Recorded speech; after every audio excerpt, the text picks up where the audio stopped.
जन्मभूमि और राष्ट्र में अंतर। मैं यही आता हूँ, मैं यही आता हूँ। तो भारत का जो विकास हुआ एक सभ्यताई के परिप्रेक्ष्य में हुआ, सभ्यता के परिप्रेक्ष्य में हुआ। तो भारत का राष्ट्रवाद उस सभ्यता के परिप्रेक्ष्य में देखना चाहिए। इसीलिए मैं रवीश जी एक बात कहता हूँ, जो आप दोनों ने बहुत अच्छी बात कही, उसमें बहुत बात उसमें अंतर करता हूँ जो संघ के संबंध में कहा, बाकी बातें आपकी सब अच्छी थी। वो क्या है नहीं, जो आप अंतर करते हैं तो वो भी आप बता नहीं, वो भी बता दूंगा, एक आध लाइन में तो बता ही दीजिए। हाँ बता दूंगा।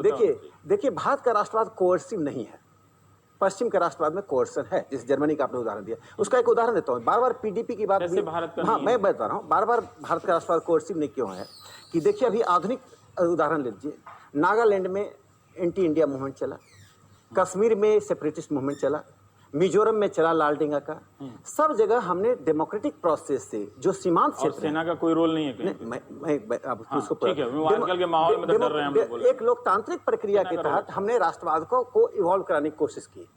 एक दूसरा जो प्रोसेस के साथ चलता है, जो बहुत इंपॉर्टेंट भारत में एक एसिमिलेशन का प्रोसेस चलता है। यदि पश्चिम का पैरामीटर माने तो लैंग्वेज के आधार पर यदि भारत में राष्ट्र बनाए तो 3000 राष्ट्र बन जाएंगे, यदि धर्म के आधार पर बनाए तो सैकड़ों राष्ट्र बन जाएंगे। तो हमने ये कहा कि भारत में राष्ट्रवाद का एक साधारण मतलब यह है कि आप अपनी जन्मभूमि, जो आपकी जन्मभूमि है, उसके प्रति आप एक इमोशनल एफिलिएशन।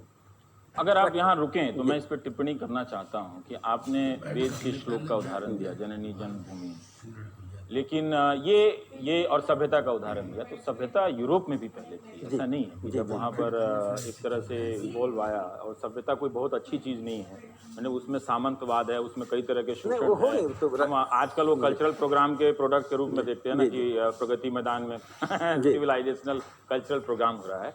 लेकिन जैसे ही आप उस पुराने श्लोक का देते हैं तो ये भी देखा गया, जो अध्ययन करने वाले रहते हैं उन्होंने कहा कि एक आप उस आइडिया को, जो आज का आइडिया, जो 19वीं सदी का आइडिया है, उसको वहां ले गए जाके जहां कोई राष्ट्र की कोई कल्पना नहीं थी, लेकिन वो जन्मभूमि की बात थी जो आज के आइडिया से मैच कर जाती है।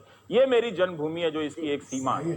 तो एक आपको नहीं लगता कि ये 19वीं सदी की बात को अब और पीछे ले आकर एक दूसरे तरीके से राष्ट्र को देखने की कोशिश करते हैं, जैसा यूरोप में भी देखा गया है? ऐसी बात नहीं है कि इस प्रवृत्ति से नहीं देखा। देखिए क्योंकि आप कह रहे हैं कि अलग है हमारा नजरिया। एक मैं अभय जी से सहमत हूँ कि या शायद ये सहमत होंगे कि भारत की जो एम्पिरिक राष्ट्रवाद की जो वास्तविक जो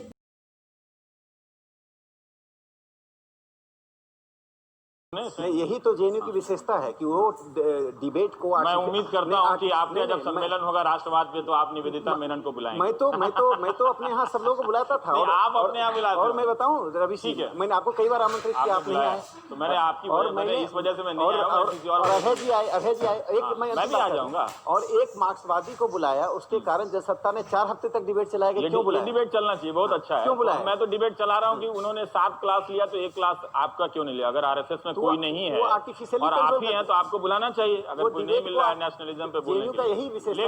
लेकिन जो उन्होंने टैगोर का उदाहरण दे दिया, लेकिन मैं जो समझा वो सब्यसाची भट्टाचार्य को पढ़ा, टैगोर का भी राष्ट्रवाद की समझ जो है वो बहुत उभरती जा रही है। पर हम संक्षेप में ना दें, अजगर सांप एक को नीति, मतलब अजगर सांप की नीति है, मतलब राष्ट्रवाद।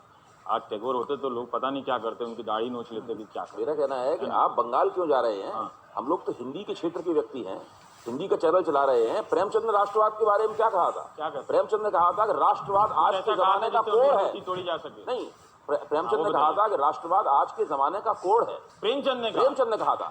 और जो कमल किशोर गोयनका ने उनका जो संकलन किया उनके निबंधों का, उसमें ये निबंध भी मौजूद है। और राकेश जी ने निश्चित रूप से पढ़ा होगा क्योंकि वो गोयनका जी का अक्सर जिक्र करते रहते हैं। दूसरी बात, जब रविंद्रनाथ ठाकुर जापान गए, जापान में उनका भव्य स्वागत किया गया, लेकिन जब उन्होंने वहां पर मंच पर खड़े होकर राष्ट्रवाद की बहुत कठोर आलोचना की तो जापानियों का उत्साह ठंडा हो गया और फिर पूरे जापान में उनको बहुत ज्यादा तरजीह नहीं दी गई। रविन्द्रनाथ ठाकुर लगातार राष्ट्रवाद की आलोचना करते थे, क्योंकि राष्ट्रवाद में एक प्रवृत्ति होती है, चाहे वो भारतीय राष्ट्रवाद हो, मैं भारतीय राष्ट्रवाद का प्रशंसक हूं, उसके बावजूद मैं कह रहा हूं चाहे वो यूरोपीय राष्ट्रवाद हो, वो समाज को हम और वे में बांटता है।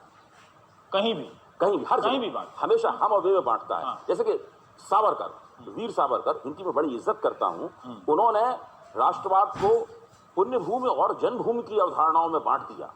राकेश जी इस बात को अच्छी तरीके से जानते हैं कि जिनकी जन्मभूमि भारत हो सकती है, लेकिन पुण्यभूमि नहीं है तो उन्हें पूर्ण नागरिक होने का अधिकार नहीं है। तो वो हमेशा होता ये है कि जो 19वीं सदी में और तुरंत 20वीं सदी में राष्ट्रवाद की जो परिभाषाएं दी गई, उन्हें अगर आप आज के ज़माने में लागू करेंगे, जब राष्ट्रवाद की ये परिभाषाएं पुरानी पड़ चुकी हैं, जबकि जो भारत में नहीं रहता है, जो NRI है, नॉन रेजिडेंट इंडियन है, उसको भी भारतीय राष्ट्र के निकट लाने के उद्यम में नरेंद्र मोदी सबसे ज्यादा लगे हुए हैं, और कैसे उसको पूर्ण नागरिक भारत का बनाया जाए, बस उसने भारत की नागरिकता छोड़ दी है।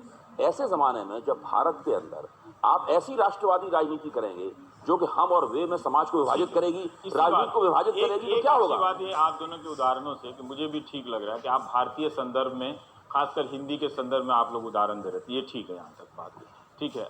बांटने वाली बात और आप NRI वाली बात, मैं कह रहा हूँ कि सावरकर हो या कोई भी हो, 19वीं और 20वीं सदी में ये एक प्रवृत्ति थी कि जो उस वक्त के चिंतक थे, वो एक राष्ट्र, चूंकि कई तरह के देश बन रहे थे, उपनिवेश के खिलाफ आंदोलन हो रहा था, सब कोई नेशन को डिफाइन कर रहा था, ठीक है, चाहे टैगोर हो, चाहे सावरकर हो, चाहे गांधी हो, चाहे अम्बेडकर हो, हर कोई कर रहा था। आज के इस दौर में हम डिफाइन कर रहे हैं या लाठी लेके?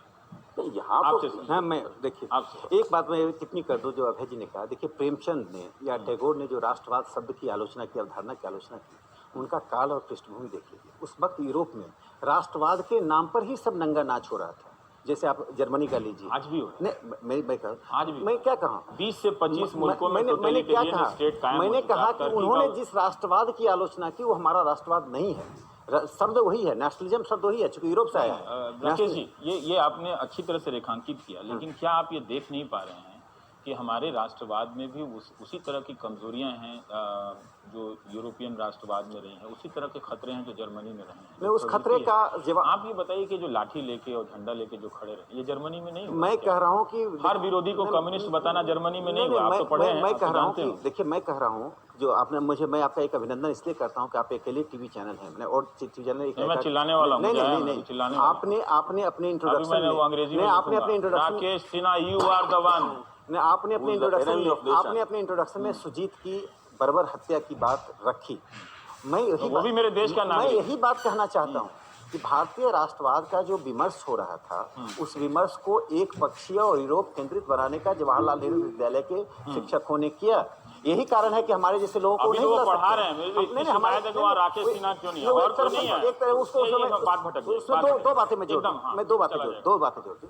भारत में राष्ट्रवाद की जो कल्पना है, उसमें कल्पना है कि राष्ट्र के साथ वो राष्ट्रवाद आया, राष्ट्रवाद से राष्ट्र नहीं बना। इसीलिए हम अपनी संस्कृति और विरासत को महत्व देते हैं। इसीलिए जवाहरलाल नेहरू जो सबसे सेकुलर थे, उन्होंने ये सवाल उठाया था कि आपको अपनी विरासत से हृदय में झंकृति होती है या नहीं होती है। जब विरासत की, सर, ये जो पॉलिटिकल कल्चर के रूप में नेशनलिज्म यूरोप में था, तो वहाँ भी कई तरह के इस तरह के ड्रामेबाजियाँ विरासत नहीं यूरोप में जो राष्ट्रवाद था, नहीं